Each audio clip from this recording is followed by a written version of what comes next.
So we have already discussed the types of oral communication and the essentials for effective oral communication.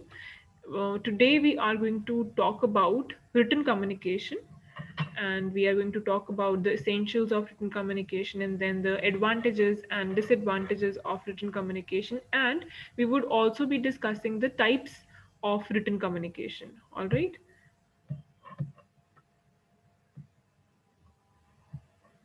So I'm going to share a PPT again. And firstly, we are going to discuss the essentials for effective written communication. Is this slide visible to everyone? Yes, ma'am. Okay, so let's talk about the essentials of effective written communication कि अगर हम चाहते हैं कि जो हमारी written communication है, written communication is जो हम लिख के अपना मैसेज कुछ भी कम्युनिकेट करते हैं, अगर हम चाहते हैं कि वो बहुत ही इफेक्टिव हो, तो क्या क्या चीज़ें हैं जो हमें ध्यान में रखनी है, right? So first one is appropriate words. सो जब भी आप किसी को कोई भी टेक्स्ट मैसेज या रिटन फॉर्म में कोई भी मैसेज आप किसी को सेंड कर रहे हो, then you should always be aware of it that what type of words you are using, कैसे आप वर्ड्स यूज कर रहे हो। मोर ओवर आपकी जो वर्ड्स हैं वो बहुत एप्रोप्रिएट वर्ड्स होने चाहिए, कोई भी अब्यूजिव लैंग्वेज या ऐसे वर्ड्स यूज नहीं करने हैं जो कि दूसरे इंसान की फीलिंग्स को हर्ट करेंगे, right? So whenever you are communicating something in a written form में भी हम वर्ड्स के थ्रू कम्युनिकेट करेंगे, और आपको ध्यान में रखना है कि जो भी वर्ड्स आप यूज कर रहे हो वो बहुत अप्रोप्रिएट है। All right. Next is the message, it should B concise and complete. ये सेम जो पॉइंट है ये हमने ओरल कम्युनिकेशन में भी डिस्कस करा था, and there also I told you that when we are going to discuss the 7 C's of communication, then I will be discussing about this thing in detail. Briefly अभी आपको बता देती हूँ दोबारा से। Concise means the message should be short, और we can say it should be to the point. घुमा फिरा के कभी भी अपना मैसेज नहीं लिखो, बहुत ज़्यादा लेंदी मैसेज ना लिखो, ताकि ऐसे ना हो कि रीडर का जो अटेंशन है वो ही लूज हो जाए, उसका इंटरेस्ट ही ख़त्म हो जाए। सो आपका मैसेज जो है वो बहुत शॉर्ट एंड क्रिस्प होना चाहिए, and then the message it should be complete. ठीक है, जो भी इंफॉर्मेशन आप सेंड करना चाहते हो दूसरे इंसान को, या जो भी आपका रिसीवर है, आपको एक चीज़ हमेशा ध्यान में रखनी है कि आपका जो मैसेज है it is complete in all aspects. हर एक क्वेश्चन का आंसर उस इंफॉर्मेशन में है। There should be no questions left, कोई भी ऐसी चीज़ नहीं आपने मिस आउट कर देनी जो कि इम्पॉर्टेंट हो। सो जितनी भी चीज़ें आपको लगता है कि डिटेल्स इंपॉर्टेंट है उस मैसेज में होनी चाहिए, you should mention all those details. So that is going to make your message और your information complete, right? So basically जैसे हम नोटिस राइटिंग में करते थे, that you should answer, you should write it in a way that it answers all the questions like what, where, when, why, how. So आपको जो भी अपना message आप लिख रहे हो, यू शुड मेक श्योर कि वो कंप्लीट है। ठीक है, शॉर्ट होना चाहिए, कंसाइज होना चाहिए, टू द पॉइंट होना चाहिए, and then it should be complete message. ठीक है, ओवरलोडेड इन्फॉर्मेशन भी नहीं होनी चाहिए कि फालतू की इन्फॉर्मेशन दे आप उसमें डाली जा रहे हो जो कि रिक्वायर्ड भी नहीं है। It should not be like that. इतनी इन्फॉर्मेशन होनी चाहिए कि वो मैसेज पढ़ के कंप्लीट चीज़ पता चल जाए, समझ आ जाए। ठीक है, और हम फालतू की इन्फॉर्मेशन भी ना ऐड करें। ठीक है। Next is logical sequence. इसके बारे में भी हमने पहले बात करी है when we talked about oral communication. So से सिमिलरली यहाँ पे भी हम लॉजिकल सीक्वेंस की जब बात करते हैं, दिस मीन्स कि जब आप कोई भी मैसेज को लिख रहे हो, रिटन फॉर्म में कन्वर्ट कर रहे हो, तो जो भी सेंटेंसेस आप लिख रहे हो, जो भी इंफॉर्मेशन आप लिख रहे हो, उस सब सारी इंफॉर्मेशन में एक लॉजिकल सीक्वेंस होना चाहिए। ठीक है, आपस में वो चीज़ें कनेक्टेड होनी चाहिए। ऐसे नहीं है कि आप एक पैराग्राफ लिख रहे हो, आपको पैराग्राफ मिला हुआ है किसी एक चीज़ के ऊपर, लेट्स से एयर पोल्यूशन के ऊपर। ठीक है, you have to write a paragraph on air pollution. तो अब आप क्या करोगे, you are going to mention all the details of air pollution, right? ऐसे नहीं है कि आप बीच में ही किसी और टॉपिक के ऊपर स्विच कर जाओगे, you start talking about something else, you can not do that, है ना?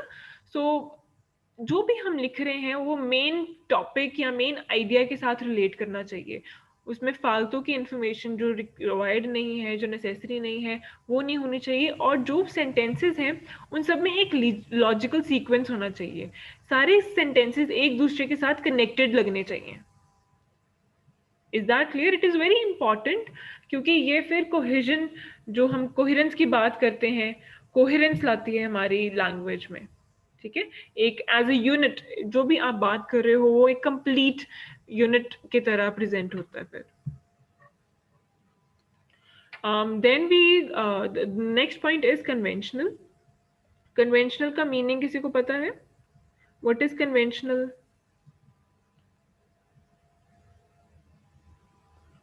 Anyone who can tell me the meaning of this word conventional?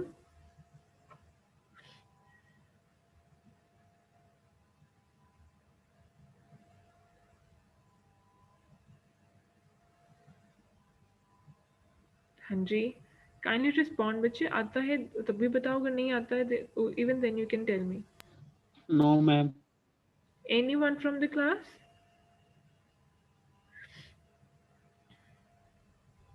No, ma'am. Okay. Conventional is something which is normal, standardized, या कुछ regular या ordinary जैसे होता है ना। सो जो आपकी रिटन कम्युनिकेशन है, it should have you know an ordinary way of writing. बहुत कॉम्प्लेक्स नहीं कर देना उस चीज को। It should be very regular, it should not be complex. ठीक है, ऐसे नहीं होना चाहिए कि आपका जो रिटन मैसेज है वो पढ़ के दूसरे इंसान को समझ ही ना आए। Right, so you should make it very conventional. आप जो भी अपना मैसेज लिख रहे हो, you should make sure that you are following the rules. जो भी उस लैंग्वेज के रूल्स हैं, आप उन रूल्स को फॉलो करो। आप चेक करो कि उसकी ग्रामर ठीक है, आप चेक करो कि उसकी स्पेलिंग्स ठीक हैं, सेंटेंस फॉर्मेशन ठीक है, and it should have a very normal structure. Alright, next point is inoffensive language. ठीक है, so this is somewhat similar to the very first point जो हमने डिस्कस करा था, appropriate words। And inoffensive language मतलब आपको जब भी आप बात कर रहे हो, आपको ऑफेंसिव लैंग्वेज यूज नहीं करनी है। ऐसी कोई रूड लैंग्वेज या आर्ग्यूमेंटेटिव टोन्स, या you have to make sure कि आप बहुत रिस्पेक्टफुली आपका जो भी आप मैसेज लिख रहे हो, it should look polite. Inoffensive जो लैंग्वेज है वो यूज नहीं करनी। ठीक है, ऑफेंसिव लैंग्वेज सॉरी यूज नहीं करनी है। रूड जो वर्ड्स हैं वो यूज नहीं करने हैं। Right, so you should make this thing clear to you that whenever you are writing something, because उस चीज का हमेशा के लिए रिकॉर्ड रह सकता है। And moreover when you are talking in terms of a professional environment, तो प्रोफेशनल इन्वायरमेंट में आप हमेशा प्रोफेशनली कम्युनिकेट करते हो एक दूसरे के साथ। You do not you cannot communicate in an informal manner। Informal तरीके से आप बात नहीं कर सकते। सो ऑफेंसिव लैंग्वेज इज समथिंग जो कि आप यूज़ करते हो किसी को हर्ट करने के लिए या उसको बुरा फील कराने के लिए। सो ऑफेंसिव लैंग्वेज आपने यूज़ नहीं करनी है। Next is clarity in intent और idea. So this is very important कि जब भी आप अपना कोई मैसेज लिखने जा रहे हो या बोलने जा रहे हो, पहली चीज है कि आपको उसकी क्लैरिटी होनी चाहिए। आपको पता होना चाहिए कि आप क्या बताना चाहते हो, आप क्या कम्युनिकेट करना चाहते हो, किसको बताना चाहते हो, जो मैसेज भी है आपका, किस तक वो मैसेज जो है वो डिलीवर करना चाहते हो। सो you should have clear cut picture in your mind कि आपका इंफॉर्मेशन जो आप शेयर करना चाहते हो वो इंफॉर्मेशन क्या है, उसके पीछे आइडिया क्या है, आइडियोलॉजी क्या है, और आप किस तक वो शेयर करना चाहते हो। फिर ही जाके आप बहुत इजीली वो मैसेज को you can write it down. आप अपने थॉट्स को फिर रिटन फॉर्म में कन्वर्ट कर पाओगे। So first thing is before writing something, आपकी अपनी जो माइंड है, माइंड में क्लैरिटी होनी चाहिए कि आप क्या कम्युनिकेट करना चाहते हो। Next is tone of your writing. So जब भी आप कम्युनिकेट कर रहे हो रिटन फॉर्म में, यू शुड मेक श्योर कि आपकी जो टोन है that is correct. Rude tone नहीं होनी चाहिए, because it is not considered nice. So जब भी आप कुछ, चाहे ओरल कम्युनिकेशन हो चाहे रिटन कम्युनिकेशन हो, टोन आपकी लैंग्वेज की बहुत ही नाइस एंड पोलाइट होनी चाहिए. You should use words like kindly, requested, जो नाइस एंड पोलाइट वर्ड्स हैं. You should always take help of such words. So this was all about the essentials of effective written communication. I hope this topic is clear to everyone.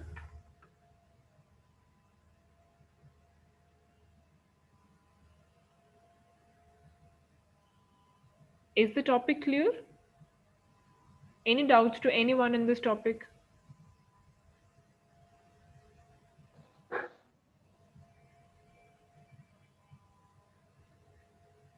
Okay, so I guess that there are no doubts. Next, we are going to talk about the advantages and disadvantages of written communication. Let's first look at the advantages. So written communication का सबसे बड़ा advantage हमारे पास यही है कि इसका permanent record रहता है हमारे पास.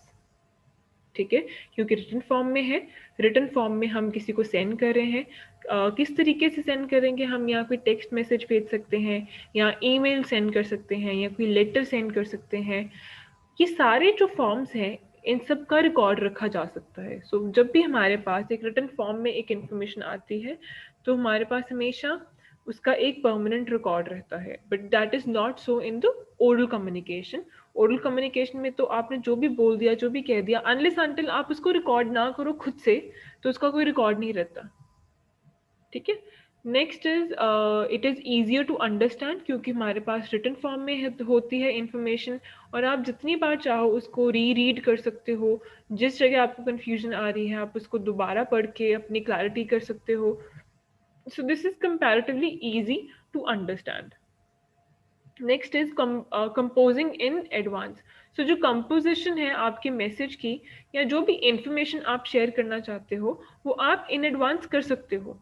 सपोज मुझे एक ईमेल है या कोई डॉक्यूमेंट है प्रोजेक्ट की रिलेटेड कोई भी, तो मुझे वो जो डॉक्यूमेंट है I have to send it to my boss by 14th of October. ठीक है, 14th ऑफ अक्टूबर तक भेजना. 8th अक्टूबर होगी. If I right it down today, if I start writing it down today, तो मेरे पास टाइम होगा उसको रीचेक करने का, दोबारा दोबारा जाके आई कैन री रीड इट, और मैं एनालाइज कर सकती हूँ, उसमें चेंजेस कर सकती हूँ टू मेक इट बेटर. और अगर कोई भी ग्रामेटिकल मिस्टेक्स हैं या कोई स्पेलिंग मिस्टेक्स हैं या कुछ भी एरर्स हैं उसमें, मैं वो करेक्ट कर सकती हूँ. सो इस वजह से एक्यूरेसी जो है वो ज़्यादा होती है. ओरल कम्युनिकेशन में there are chances that you make mistakes, और आप शायद नोटिस भी ना करो कि okay I have said something wrong, या मैंने कुछ अलग तरीके से वो चीज़ बोल दी, और मे बी वो चीज़ जो है वो रिसीवर ने उसको अलग, बिल्कुल ही डिफरेंट तरीके से अंडरस्टैंड करा. राइट. तो वहाँ पे बहुत सारी मिस्टेक्स होने के चांसेस रहते हैं. यहाँ पे एक्यूरेसी जो है वो ज़्यादा होती है, क्योंकि आप अपना डॉक्यूमेंट या जो भी इंफॉर्मेशन आप लिखना चाहते हो उसको दोबारा दोबारा रीड करके आप उसमें करेक्शंस कर सकते हो, आप उसमें चेंजेस कर सकते हो, आप उसको बेटर बना सकते हो. Right. And then next point is wider access. So written communication का जो एक्सेस है वो बहुत बहुत वाइड है. आप एक ही टाइम पे जितने भी लोगों के साथ चाहो आप इंफॉर्मेशन वो सेम चीज़ को शेयर कर सकते हो. सो चाहे कोई डिफरेंट स्टेट में है, चाहे कोई डिफरेंट कंट्री में है, कहीं पे भी है, कोई भी जगह पे है, आप हमेशा उसके साथ कनेक्ट कर सकते हो. आप रिटन इन्फॉर्मेशन जो है वो, आई मीन रिटन फॉर्म में जो इन्फॉर्मेशन है आप उसको शेयर कर सकते हो. Next is easy presentation of complex matter.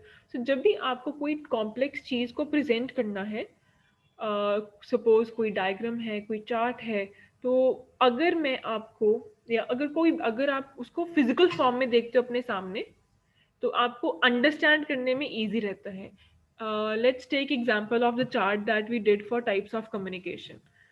Types of communication पढ़े हमने, तो उसके फर्स्ट टॉपिक में ही जो फर्स्ट डे हमने स्टार्ट करा, तो सबसे पहले मैंने आपको एक चार्ट कराया.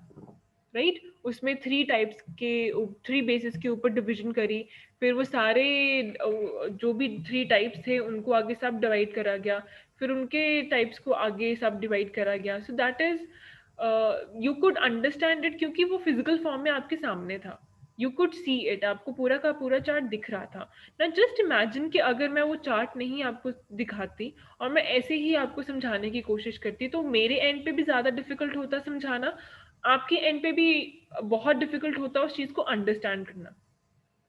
सो रिटन कम्युनिकेशन जो है वो बहुत बार हमें हेल्प करती है कि हमारा जो मैसेज है वो ज़्यादा इफेक्टिवली पहुंचे। और कॉम्प्लेक्स मैटर को प्रेजेंट करने के लिए तो सबसे बेस्ट है कोई डायग्राम है आपको दिखा के समझाया जाए तो आपको ज़्यादा अच्छे से समझ आता है इंस्टेड ऑफ अगर सिर्फ कि ओरल कम्युनिकेशन ही हो, आपको कुछ भी विजुअल इफेक्ट्स लगा के या कुछ भी आपको विजुअली नहीं दिखाया जाएगा तो आपको ज़्यादा डिफिकल्ट लगेगा। बहुत सारे तरीके होते हैं।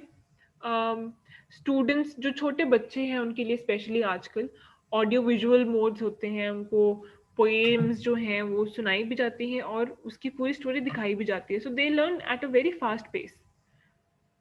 So that is how this written communication it helps you to understand complex things। ठीक है, सो बहुत इजीली हम बहुत जो कॉम्प्लेक्स चीज़ें हैं उनको प्रेजेंट करके समझा सकते हैं। Next one is use as a reference. So आप रिटन कम्युनिकेशन को कभी भी रेफरेंस की तरह यूज कर सकते हो क्योंकि हमारे पास सारी कम्युनिकेशन का एक परमानेंट रिकॉर्ड रहता है। अब परमानेंट रिकॉर्ड है, परमानेंट रिकॉर्ड होना मतलब कि जो भी कम्युनिकेशन हुई है, चाहे कोई नोटिस सर्कुलेट हुआ है, चाहे कोई इवेंट के लिए परमिशन आपको मिली है, आपने कंडक्ट कराना है, आपने चाहे कोई प्रपोजल रखा था अपनी ऑर्गेनाइजेशन में, सब चीज़ें जो हैं उनका रिकॉर्ड मेंटेन रहता है एक फाइल या फोल्डर्स में, वो सारे डॉक्यूमेंट्स लगाए जाते हैं जितने भी नोटिस होते हैं। तो आप जब भी चाहो आप वो फाइल्स एंड फोल्डर्स को रेफर करके वहां से उन नोटिस को या जो भी आपका डॉक्यूमेंट है आप उसको रेफर कर सकते हो कि क्या फाइनलाइज करा था तभी, कितने इवेंट करवाया था, तो क्या क्या कमेटीज बनाई थी इवेंट में, चीफ गेस्ट कौन था इवेंट में, कितने इवेंट आगे सब इवेंट्स करवाए गए थे। वो जो भी इंफॉर्मेशन आपको चाहिए आप वो डॉक्यूमेंट को रेफर करके कलेक्ट कर सकते हो बिकॉज वो हमारे पास एक फिजिकल फॉर्म में अवेलेबल है। Next is longevity. Longevity means के जो इंफॉर्मेशन है वो काफ़ी ड्यूरेशन तक हमारे पास रहता है। सो टाइम जो है वो काफ़ी ज़्यादा लंबा ड्यूरेशन ऑफ टाइम है। फॉर एग्जाम्पल जो हमने पहला ही सपोज पॉइंट करा है, so this is related to the very first point that is permanent record. Is that clear the advantages of written communication?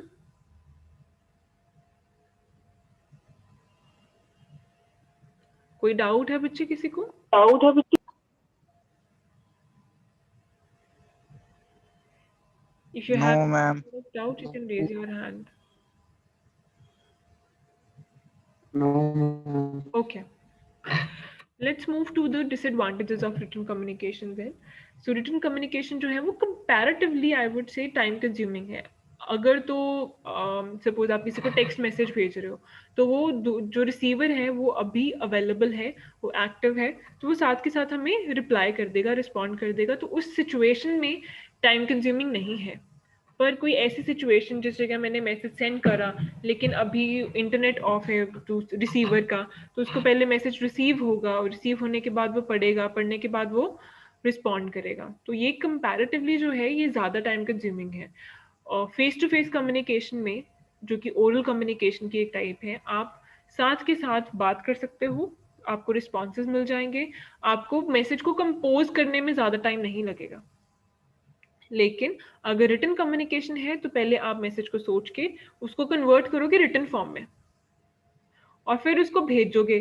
फिर रिसीवर जो है अगर तो वो अवेलेबल है तो it's perfect, if that receiver is not available तो फिर उस चीज में बहुत ज्यादा टाइम चला जाएगा, you will have to wait कि रिसीवर मैसेज को पढ़े फिर रिस्पॉन्ड करे, so that means it is time consuming. Next one is not suitable for illiterate. अगर किसी को लिखना या पढ़ना नहीं आता है तो उसके लिए तो ये बिल्कुल भी सूटेबल नहीं है, that is a major disadvantage.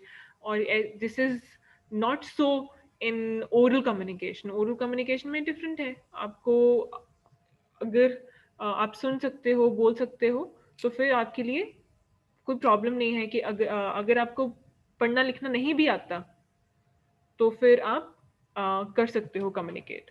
ज़रूरी नहीं है कि आपको इसके लिए पढ़ना लिखना आता हो। पर अगर हम रिटन कम्युनिकेशन की बात करें तो लिटरेट होना बहुत ज़रूरी है, एजुकेटेड होना बहुत ज़्यादा ज़रूरी है, अदरवाइज आप रिटन कम्युनिकेशन नहीं कर सकते।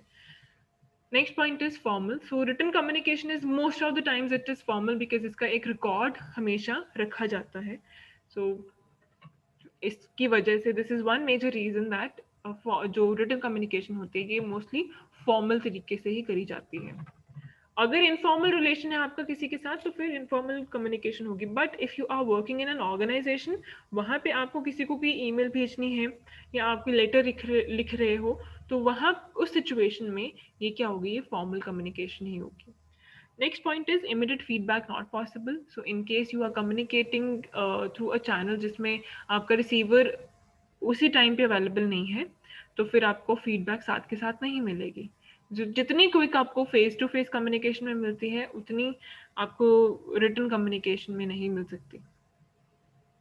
देन इट इज़ एक्सपेंसिव, क्योंकि रिटन कम्युनिकेशन के लिए आपको हो सकता है डिफरेंट डिफरेंट टूल्स चाहिए हो, डिफरेंट डिफरेंट ये गैजेट्स चाहिए हो, ये टेक्नोलॉजी की हेल्प से जो हम मैसेजेस भेजते हैं, फ़ोन अगर आप टेक्स्ट मैसेज भेजना चाहते हो, व्हाट्सएप मैसेज भेजना चाहते हो तो आपकी एक रिक्वायरमेंट्स है, आपके पास फ़ोन होना चाहिए, आपके पास इंटरनेट होना चाहिए, तभी आप जाके वो मैसेज भेज सकते हो। और ये कॉस्ट जो है ये काफ़ी हाई हो जाती है। अगर आपने कोई रिटन कोई प्रिंटेड फॉर्म में, क्योंकि देखो कोई भी ऑर्गेनाइजेशन है ना आगे जाके सारी जगह रिटन फॉर्म जो कम्युनिकेशन का होता है वो प्रिंटेड में होता है। सो जो भी आप मैसेज या कोई नोटिस टाइप कर रहे हो या कोई लेटर आप लिख रहे हो तो वो रिटन फॉर्म में होगी और वो प्रिंटेड फॉर्म में होगी। सो आपको उस चीज़ के लिए भी यू वुड नीड पेपर चाहिए होगा, आपको एक सिस्टम चाहिए होगा प्रॉपर जिसके ऊपर आप अपना मैसेज कंपोज करोगे। आफ्टर दैट आपको एक प्रिंटर चाहिए होगा जिसके थ्रू आप पेपर को प्रिंट कर पाओगे। ठीक है, so it is it is very expensive. Next is difficult to maintain secrecy. आप सीक्रेसी मेंटेन नहीं कर सकते हो ऑर्गेनाइजेशन में, क्योंकि सब कुछ जो है वो उसका एक रिकॉर्ड रहता है और कोई भी रेफर अगर कर सकता है, ऐसी पॉलिसी है ऑर्गेनाइजेशन की, तो फिर सीक्रेसी मेंटेन करना तो बहुत ही डिफिकल्ट है। आप कोई भी चीज़ें पॉलिसी जो है आप उनमें कोई चेंजेस कर रहे हो तो वो चेंजेस सबको विजिबल होंगे, हर कोई इसको रेफर कर सकता होगा। सो सीक्रेसी रखना इसमें पॉसिबल नहीं है क्योंकि इसमें रिटन फॉर्म में हर एक चीज़ को डाला जाता है। अगर आप स्लाइट चेंजेस भी कर रहे हो किसी पॉलिसी में या किसी रूल में या किसी लॉ में तो आपको वो रिटन में कन्वर्ट करना पड़ता है पहले। Then is lack of flexibility. Flexibility जो है वो बहुत कम है, क्योंकि अगर आपने एक मैसेज लिख दिया और आपने प्रिंट कर दिया, उसके बाद अगर उसमें कोई भी गलती है, कोई एरर है, तो आपको दोबारा से वो सारी चीज़ को कंपोज करना पड़ेगा। ठीक है, ओरल कम्युनिकेशन में तो आप साथ के साथ करेक्ट कर सकते हो अपने आप को कि सॉरी मेरा मतलब ये था या मैं ये कहना चाहती थी। रिटन कम्युनिकेशन में अगर कुछ गलत है या कुछ मिसकम्युनिकेशन हो गया है तो आपको दोबारा से उसको रीराइट करना पड़ेगा। ठीक है, you would have to go through the entire process again, composing and then printing and then sending and then receiving a feedback. So इसमें फ्लेक्सिबिलिटी जो है ये काफ़ी कम है। Then is delay in decision making. Written communication अगर आप use करोगे डिसीजन मेकिंग प्रोसेस के लिए तो उसमें डिले तो होगा ही होगा, क्योंकि आपको टाइम लगेगा अपना रिसीवर का रिस्पॉन्स मिलने में। सो आप कुछ से अपनी पॉलिसी बना के आपने भेजी है फ्रेम करके, या आप बता रहे हो कोई भी सिचुएशन एक्सप्लेन कर रहे हो, फिर आपको उसका रिप्लाई आएगा, फिर आप पढ़ोगे, फिर समझोगे, फिर उसका रिप्लाई करोगे, सेम वो भी रिसीव करके उसको ही और she will try to understand it and then suggest changes या जो भी सॉल्यूशंस हैं या जो भी डिसीजंस आपने लेने हैं उसके ऊपर आप वर्क करोगे। बट इस चीज़ में क्या होगा, ये बहुत लंबा प्रोसेस हो जाएगा, राइट? क्योंकि composing and then writing and then sending, ये पूरा प्रोसेस ही जो है ये काफ़ी टाइम कंज्यूमिंग है। सो डिसीजंस जो हैं वो आपके लेट होंगे सारे। Is that clear? Advantages and disadvantages of written हाँ, communication. Any doubts to anyone?